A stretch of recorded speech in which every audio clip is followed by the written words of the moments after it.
यह कहानी रानी और एक जिन्न की है। रानी ने कैसे जिन्न से अपनी प्यास बुझाती है और रानी का शरीर से आत्मा ही निकाल जाती है। कहानी को पूरा सुनिएगा, मजा आएगा।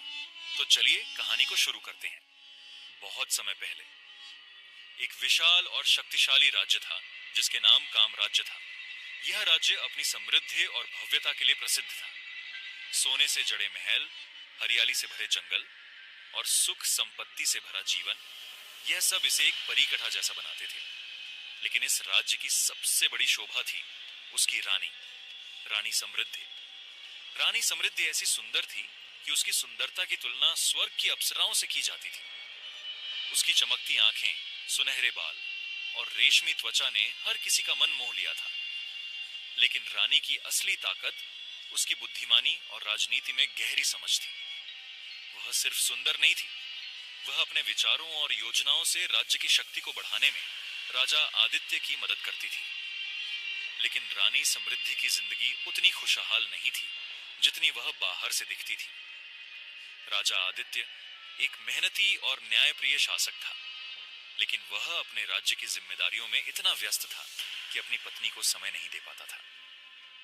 रानी के जीवन में एक अजीब सा खालीपन था। महल के अंदर भले ही हर विलासिता मौजूद थी, लेकिन रानी को वह सच्चा सुख नहीं मिलता था जिसकी उसे तलाश थी। उसकी रातें अकेली और ख्वाहिशों से भरी रहती थीं। वह अपने मन में अनगिनत इच्छाएं पालती थी, लेकिन वे कभी पूरी नहीं हो पाती थीं। महल की दीवारों के भीतर कुछ ऐसा था जो बाहर की दुनिया नहीं जानती थी। हर रात रानी अपनी खिड़की से बाहर अंधेरे आसमान को देखती और अपने जीवन की अधूरी ख्वाहिशों को सोचती। महल के नौकर चाकर भी उसकी आंखों में छिपे दर्द को समझते थे, लेकिन कोई भी कुछ कहने की हिम्मत नहीं करता था। रानी का अकेलापन धीरे धीरे बढ़ता जा रहा था। उसे ऐसा लगता था जैसे उसकी आत्मा कहीं खो गई हो। उसे अपने अंदर एक अजीब सी बेचैनी महसूस होती थी जिसे वह समझ नहीं पाती थी। एक दिन रानी ने फैसला किया कि वह महल से बाहर निकलेगी। वह अपनी बहन राजकुमारी नैना के साथ जंगल की सैर पर गई। नैना रानी की एकमात्र दोस्त थी जिसे वह अपना दिल खोलकर सब कुछ बता सकती थी। जंगल की ठंडी हवा और चिड़ियों की मधुर आवाज ने रानी के दिल को थोड़ी राहत दी।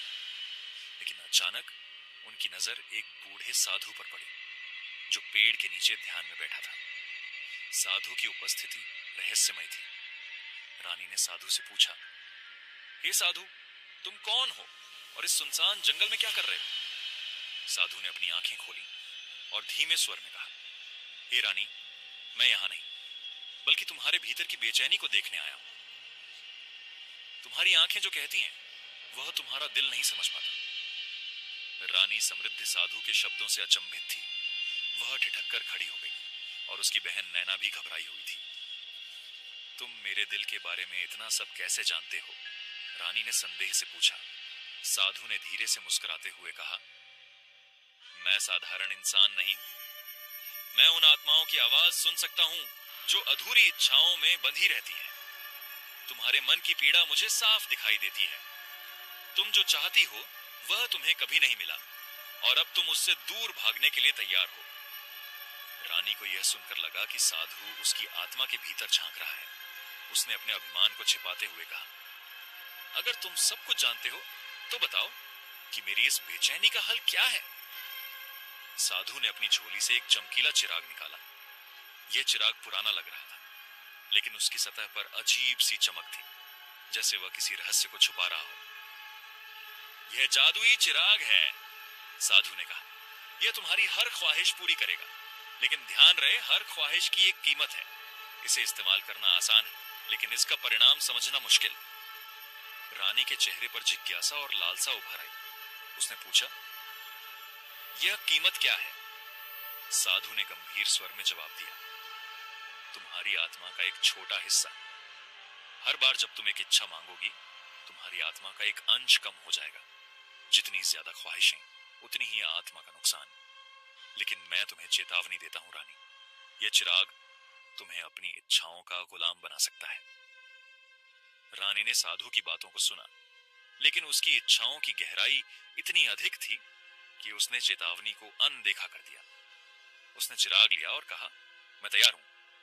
साधु ने गहरी सांस ली और कहा, अब यह तुम्हारे ऊपर है। यह चिराग तुम्हें सुख दे सकता है या विनाश। मैं अपना कर्तव्य पूरा कर चुका हूं। रानी समृद्धि महल लौटा। उसने चिराग को अपने कक्ष में रख दिया और रात तक उसे देखती रही। उसकी बहन नैना ने चेतावनी दी, बहन, यह चिराग खतरनाक लग रहा है, तुम्हें इसे इस्तेमाल नहीं करना चाहिए। लेकिन रानी ने उसकी बातों को नजरअंदाज कर दिया। जब पूरी रात हो गई और महल सो गया, रानी ने चिराग को उठाया और उसे हल्के हाथों से रगड़ा। अचानक एक गहरे धुएं का गुब्बार उठा और कमरे में अंधेरा छा गया। धुएं के बीच से एक विशाल जिन्न प्रकट हुआ। उसका शरीर विशाल था और उसकी आवाज गूंजती हुई थी। हे रानी समृद्धि, मैं तुम्हारा सेवक हूं। जिन्न ने कहा, मैं तुम्हारी हर ख्वाहिश पूरी करूंगा, बस मुझे आज्ञा दो। रानी कुछ देर के लिए डर गई, लेकिन फिर उसने खुद को संभाला। उसकी आंखों में एक चमक आ गई। उसने कहा, मुझे खुशियों का एहसास दिलाओ, मुझे वह सब दो जो मैं चाहती हूं। जिन्न ने अपनी शक्तियों का प्रयोग किया। अचानक रानी के कमरे में सुनहरी रोशनी फैल गई। उसने महसूस किया कि उसके भीतर की अधूरी ख्वाहिशें पूरी हो रही हैं। वह एक गहरी तृप्ति में खो गई। लेकिन अगली सुबह जब रानी जागी तो उसे अपने अंदर एक अजीब सी हल्कापन महसूस हुआ। उसकी आत्मा का एक हिस्सा मानो गायब हो गया हो। उसने इसे नजरअंदाज किया और फिर से चिराग को रगड़ा। रानी ने बार बार चिराग का इस्तेमाल करना शुरू कर दिया। उसने जिन्न से धन दौलत, विलासिता और सच्चे सुख मांगे। महल का हर कोना अब सोने और कीमती रत्नों से भर गया था। राजा आदित्य भी इस बदलाव को नोटिस करने लगा, लेकिन रानी की इच्छाओं के पीछे के रहस्य को समझ नहीं पाया। महल में एक रहस्यमय माहौल बनने लगा। नौकर चाकरों को अजीब आवाजें सुनाई देती। रात को महल के गलियारों में परछाइयां चलती। रानी की इच्छाओं के कारण महल का वातावरण बदलने लगा था। हर ख्वाहिश के साथ रानी के अंदर का खालीपन बढ़ता गया। उसकी आत्मा धीरे धीरे खो रही थी। जिन्न हर बार चेतावनी देता, लेकिन रानी उसकी बातों को अनसुना कर देती। महल में अब सब कुछ बदल चुका था। हर कोने में ऐसी विलासिता थी जो किसी सपने से कम नहीं लगती थी। दीवारों पर सोने की नक्काशी, झूमर से गिरती हीरे की चमक और हर कमरे में असाधारण सुख साधन। महल अब एक जादुई दुनिया जैसा बन गया था। लेकिन इस चमक दमक के बीच डर भी फैलने लगा था। नौकर चाकरों ने कहना शुरू कर दिया था कि महल में अजीब घटनाएं हो रही हैं। रात के समय उन्हें ऐसा लगता जैसे कोई परछाई उनके पीछे चल रही हो। कभी कभी रानी के कमरे से किसी के रोने की आवाज सुनाई देती, लेकिन जब वे अंदर जाते तो रानी अकेली होती। राजा आदित्य ने भी रानी में बदलाव महसूस किया। उसकी आंखों की चमक गायब हो गई थी। वह ज्यादा समय अपने कमरे में बिताने लगी थी और बहुत कम लोगों से मिलती। एक रात रानी ने फिर से चिराग को रगड़ा। धुएं के बीच जिन्न प्रकट हुआ। मालकिन, जिन्न ने गंभीर स्वर में कहा, आपकी आत्मा का बड़ा हिस्सा पहले ही खत्म हो चुका है। हर इच्छा आपको अंदर से खाली कर रही है। मैं आपको चेतावनी दे चुका हूं, लेकिन आप रुकने का नाम नहीं लेती। रानी ने उसे घूरते हुए कहा, मुझे तुम्हारी चेतावनी की परवाह नहीं।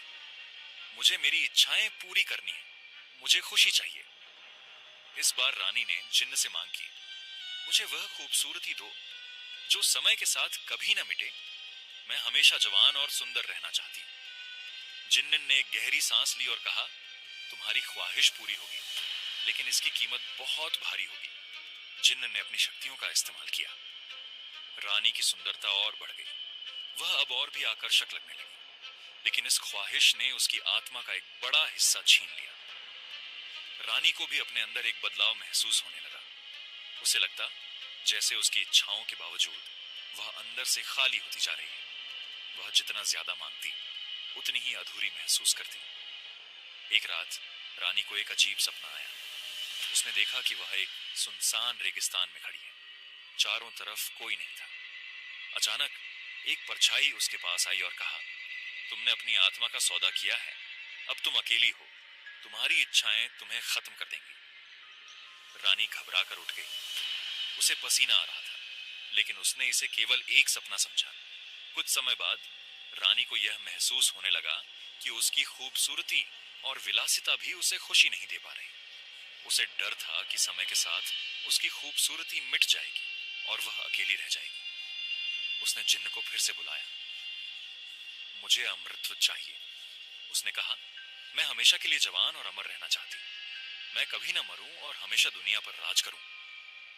जिन्न ने एक पल के लिए चुप्पी साध ली। फिर उसने कहा, यह आखिरी ख्वाहिश आपकी आत्मा का बचा हुआ हिस्सा भी खत्म कर देगी। आप अमर तो होंगी, लेकिन आत्मा के बिना आप सिर्फ एक खाली शरीर बन जाएंगी। क्या आप इसके लिए तैयार हैं?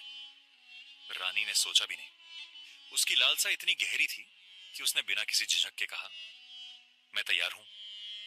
जिन्न ने अपनी शक्तियों का इस्तेमाल किया। कमरे में एक गहरा अंधेरा छा गया। रानी को लगा जैसे उसके अंदर से कुछ निकल रहा है। जब अंधेरा छटा तो रानी को महसूस हुआ कि वह अब अमर है। उसकी खूबसूरती और शक्ति अब हमेशा के लिए थी। लेकिन जल्द ही रानी को एहसास हुआ कि जिन्न ने जो कहा था वह सच था। वह अमर तो हो गई थी, लेकिन उसकी आत्मा अब पूरी तरह खत्म हो चुकी थी। वह अंदर से पूरी तरह खाली थी। उसे अब किसी भी चीज में खुशी नहीं मिलती थी। महल अब पूरी तरह शापित लगने लगा। नौकर चाकरों ने महल छोड़ दिया।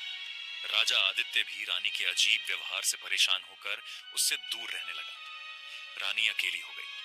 वह अमर थी, लेकिन यह अमृतत्व अब एक श्राप बन गया था। हर रात वह महल के गलियारों में भटकती रहती, अपनी खोई हुई आत्मा की तलाश में। आज भी उस राज्य में रानी समृद्धि का महल खड़ा है। लोग कहते हैं कि रात के समय वहां रानी की आत्मा की आवाजें सुनाई देती हैं।